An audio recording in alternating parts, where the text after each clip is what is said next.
আজকের এই জলসা অনুষ্ঠানে উপস্থিত আছেন সরকারি কমার্স কলেজের আমার সম্মানিত সহকর্মীবৃন্দ, উপস্থিত আছেন মেহমানবৃন্দ এবং আজকের এই অনুষ্ঠানে যারা আয়োজন করছেন আমার প্রিয় শিক্ষার্থীরা এবং যারা অন্যান্য যারা শিক্ষার্থী, সাধারণ শিক্ষার্থী যারা আছে, সবাইকে শুভেচ্ছা জানিয়ে আমি কিছু বলার চেষ্টা করছি।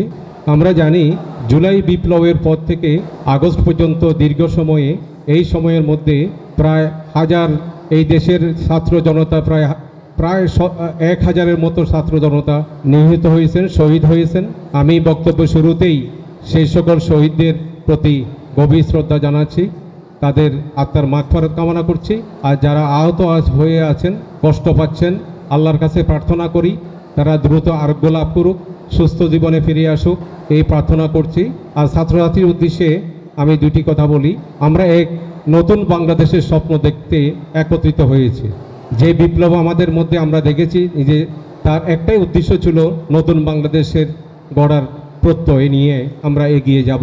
সব শিক্ষার্থীদেরকে আমি বলি যে পারস্পরিক সহনশীলতা, নিজে মূল্যবোধ, নৈতিকতা এবং দেশাত্মবোধ নিজে ধারণ করে দেশকে এগিয়ে নিয়ে যাওয়ার জন্য প্রস্তুত হই। কারণ আমাদের এই শিক্ষার্থীরাই আগামী দেশের স্বপ্নের হাত ধরবে। সুতরাং তাদের মধ্য দিয়ে দেশ আরও এগিয়ে যাবে, সেই জন্য নিজেদেরকে গড়ে ওঠার জন্য আমি বলবো। পরিশেষে আগত সবাই, সকল মেহমান এবং সকল শিক্ষার্থীদের ভবিষ্যৎ জীবন সুন্দর হোক, ভালো থাকুক, এই দোয়া কামনা করে আমি এখানে শেষ করছি। খুদা হাফেজ।